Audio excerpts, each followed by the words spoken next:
Chapter 1. My eyes burned. Then again, they hadn't stopped stinging since it had gotten dark a couple of hours ago, but I squinted anyway.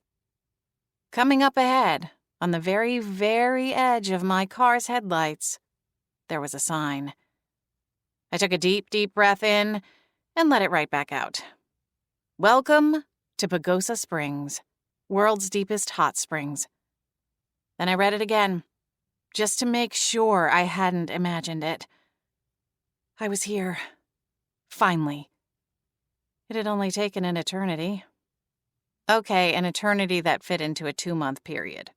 8-ish weeks of me driving slowly, stopping at just about every tourist attraction and 2-star hotel or vacation rental along the way from Florida through Alabama, Mississippi, and Louisiana, spending time in Texas, and then skipping to Arizona, exploring towns and cities I hadn't had time to check out in the past when I'd come through.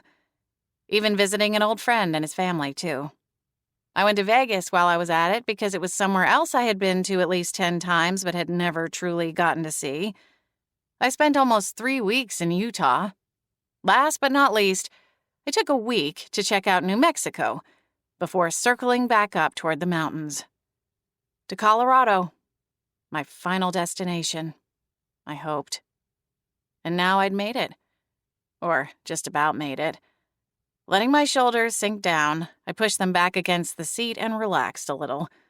According to the navigation app, I still had another 30 minutes left to get to the place I was renting on the other side of town, in the southwest part of the state most people had never heard of. Home for the next month. Or maybe longer, if everything worked out the way I wanted it to. I had to settle somewhere, after all. The pictures online of the rental I'd booked were just what I'd been looking for. Nothing big, not in town. Mostly, though, I'd fallen for it because the rental reminded me of the last house Mom and I had lived in. And considering how last minute I had reserved it, right smack at the start of summer and tourist season, there hadn't been a whole lot left to choose from. As in, there had been next to nothing. I'd come up with the idea of going back to Pagosa Springs 2 weeks ago, in the middle of the night, while the weight of every choice I'd made in the last 14 years rested on my soul. Not for the first time, either. More like the 1,000th. And I'd fought not to cry. The tears weren't because I'd been in a room in Moab all by myself with no person who gave a shit about me within 1,000 miles. They had sprouted because I'd thought about my mom, and how the last time I'd been in the area had been with her. And maybe just a little because I had no clue what the hell to do with my life anymore, and that scared the hell out of me. Yet that was when the idea had struck. Go back to Pagosa. Because why not? I'd been doing a lot of thinking about what I wanted, what I needed. It wasn't like I'd had anything else to do, being by myself nearly nonstop for 2 months. I'd thought about making a list. But I was done with lists and schedules. I'd spent the last decade listening to other people tell me what I could and couldn't do. I was over plans. Done with a whole lot of things and people, honestly. And just as soon as I had thought of the place that had been home once, I knew that was what I wanted to do. The idea just felt right. I'd gotten tired of driving around looking for something to set my life back into some semblance of order. I'd figure it out, I had decided. New year, new Aurora. So what if it was June?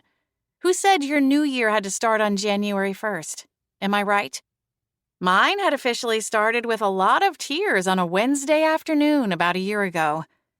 And it was time for a newer version of the person I'd been back then. That's why I was here. Back in the town I'd grown up in.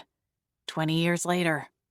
Thousands of miles away from Cape Coral and everyone and everything in Nashville.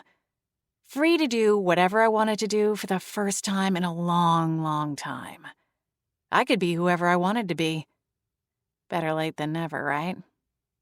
I blew out of breath and shook my shoulders to wake myself up a little more, wincing at the ache that had taken them over back when I'd gotten the rug pulled out from under me and never left. Maybe I had no real idea of what I was going to do long term, but I was going to figure it out. I couldn't find it in me to regret my decision to drive here.